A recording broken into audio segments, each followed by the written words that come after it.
I've asked the choir to come out front this morning so that we can watch the video about General Conference, and it'll give you a little bit of update. And then Jane is going to speak a little bit more when she does her thing. So, and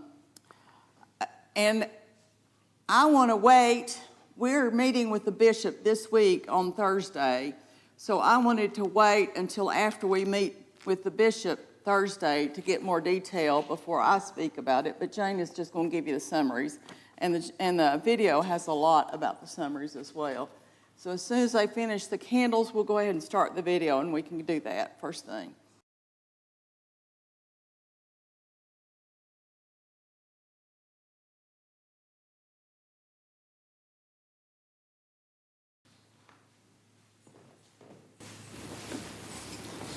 I'm sure many of you have been following the work of the General Conference as I have, maybe some more closely, maybe some less closely.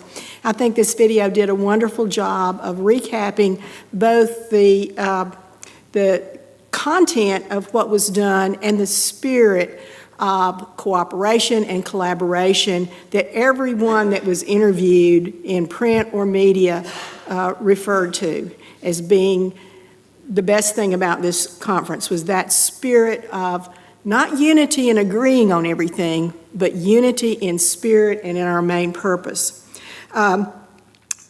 You heard two or three, you heard more than that, several main ideas that were highlighted. The regionalization is a pretty complex issue, and we'll learn more about that over time. But as one delegate said, that puts every region of the world on an equal footing, so that the United States is not primary, we are one of the regions of the world. And that also gives each one of those regions some autonomy in adapting the book of discipline to meet the cultural and social norms of that particular area. So we'll learn more about that as that goes along. In the social principles, there was a removal of harmful language, as you heard, and restrictions around LGBTQ persons and around ordination of clergy and marriage, both performing marriages and the pastors being able to perform marriages and marriages being able to take place. That is permissive language. It doesn't require any church to do anything. It's permissive language. And again, we will learn how that applies in more detail as we go along. At this point in time, there's not anything that we're required to do. We will spend this next year as our conference disseminates more information. I'm sure we'll learn a lot when we go to annual conference this summer. And as soon as we know anything, we'll share that with you.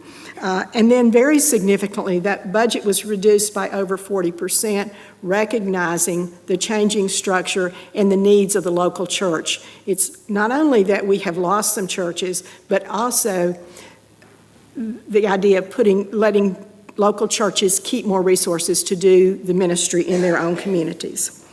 Now, details are coming, and we'll move along, and we'll keep our main focus as the main focus, as we have done. And I'd like to conclude by quoting the wonderful and beautiful Reverend Catherine Clark Nance, who said, if you are grieving over some of the changes that are taking place, you're welcome to come and worship with us. If you are rejoicing over the changes that are taking place, you are welcome to come and worship with us.